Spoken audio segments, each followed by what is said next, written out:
Petite réflexion avec David Villemain, la légende. Tu as été beaucoup sollicité ce week-end, pas mal d'interviews, beaucoup aux côtés de Dylan. Est-ce que tu as réussi à rester concentré sur ton boulot quand même?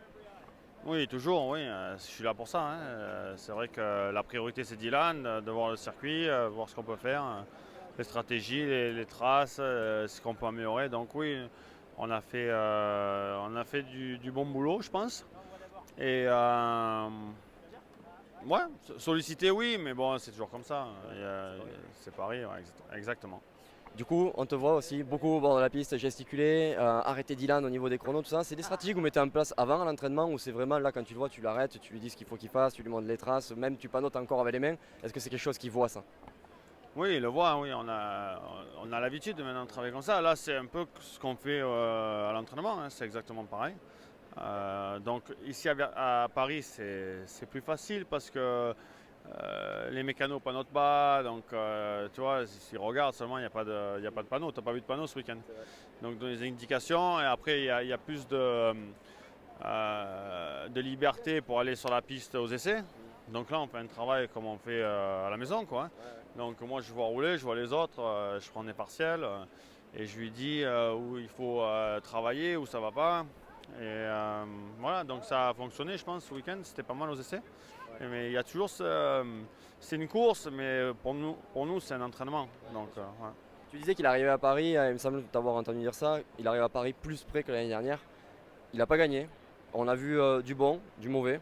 Qu'est-ce que tu en penses? Qu'est-ce que vous allez travailler? Vous allez mettre l'accent sur quoi? Oui, l'année dernière, il avait roulé 3-4 fois avec la 4,5. Là, il a roulé. Il n'a pas fait plus de tests, parce que s'il a roulé avec une moto d'origine, avec des suspensions seulement. Mais il a plus roulé. Donc, volume de travail, plus de tours, essayer de rouler un peu mieux en 4,5 avec un meilleur style. C'est complètement différent, les deux pilotages, donc c'est compliqué. Mais c'est vrai que quand on regarde la course, on dirait qu'il a peut-être mieux roulé l'année dernière. Mais moi, je trouve qu'il a quand même bien roulé. Il est tombé sur 2 des 3 départs hier. Après, tu ne peux pas espérer grand-chose. J'aurais aimé qu'il gagne la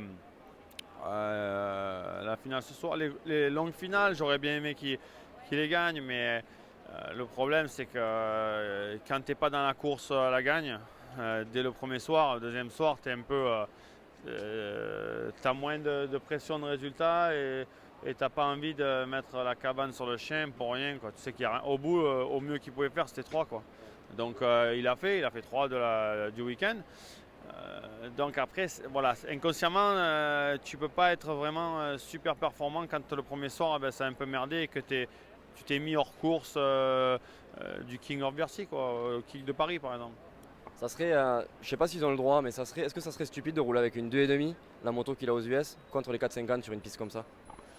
Ouais, c'est pas une mauvaise solution, mais après ça engendre beaucoup de frais, beaucoup de soucis. Il faut envoyer plus de personnes, il faut envoyer des caisses, des moteurs en rechange.